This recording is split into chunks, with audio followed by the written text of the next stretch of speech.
ఏమైందా? నాకు డబ్బులు చదివినావా లేదా? ఇవాళ పని చేసి అలసిపోయినారా, రేపు తీసుకొస్తా. రేపో మాపో కాదు, నీ మీద అసలు నమ్మకమే లేదు.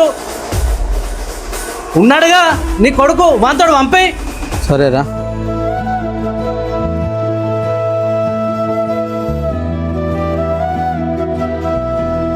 అరే ఇగో డబ్బులు, బాబాయ్కి ఇచ్చిరా. సరే నాన్న. జాగ్రత్త, అందులో 10 లక్షలు ఉన్నాయి. ఓకే నాన్న. ఇంట్లో ఒక్క రూపాయి లేకుండా గోస గోస పడుతున్నాము.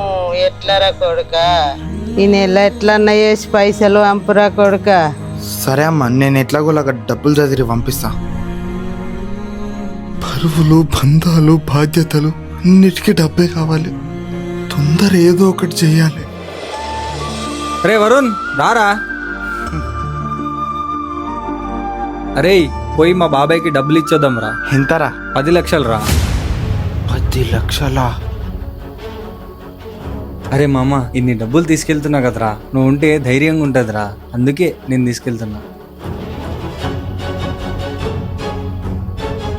ఈ 10 లక్షలతో నా ఫ్యామిలీతోని హ్యాపీగా ఉండొచ్చు. అరే ఒక్క నిమిషం బండాపరా. ఏమైందిరా? టాయిలెట్కి వెళ్ళి వస్తామా? సరే కానీ. నాకు 10 లక్షలు కావాలి. ఇప్పుడు నేను ఏం చేయాలి?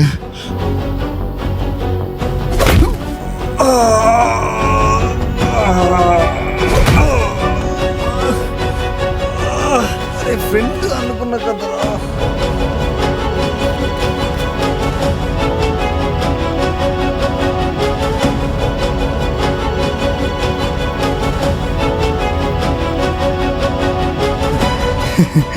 ఈ 10 లక్షలతోని హ్యాపీగా ఉండొచ్చు. ఎవరబ్బా కాల్ చేసేది? హలో, ఎవరు? నేను శ్రీధర్ వాళ్ళ డాడీని మాట్లాడుతున్నా. మావాడేమన్నా కనిపించిండా బాబు? అంకుల్ లేదంకుల్, శ్రీధర్ నాకు 2 డేస్ నుంచి కలవట్లేదు అంకుల్. మళ్ళీ ఎవరు కాల్ చేస్తున్నారు? హలో, ఎవరు? వరుణ మాట్లాడేది? అవును, మీరెవరు? నేను ఎస్ఐని మాట్లాడుతున్నా. ఇక్కడ ఒక అబ్బాయి చనిపోయి ఉన్నాడు. అతని ఫోన్లో లాస్ట్ కాల్ నీదే ఉంది. చనిపోయాడా? హలో,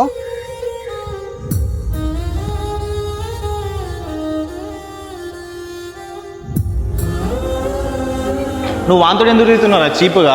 నువ్వు వాంతోడు తిరిగితే మన వాల్యూ పడిపోతుందిరా. అరే వాడు చాలా మంచోడురా, నాకు వాడితోనే ఉండాలనిపిస్తుంది. ఇన్ని డబ్బులు తీసుకెళ్తున్నా కదరా, నువ్వు ఉంటే ధైర్యంగా ఉంటుందిరా, అందుకే నేను తీసుకెళ్తున్నా. ఈ డబ్బే నేను ఈరోజు ఒక ప్రాణం తీసేలాగా చేసింది. నాకే డబ్బొద్దు.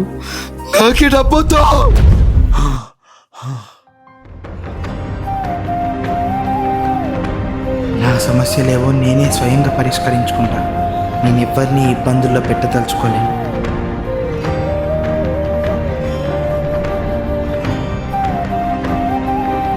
డబ్బు ఎలాంటి వాడినైనా క్షణాల్లో మార్చేస్తుంది. అలాగే ప్రతి ఒక్కరికి ఆర్థిక సమస్యలు ఉంటాయి. అయినా బంధాలని నిలబెట్టుకోవడం, మనుషులని అర్థం చేసుకోవడం కూడా చాలా ముఖ్యం.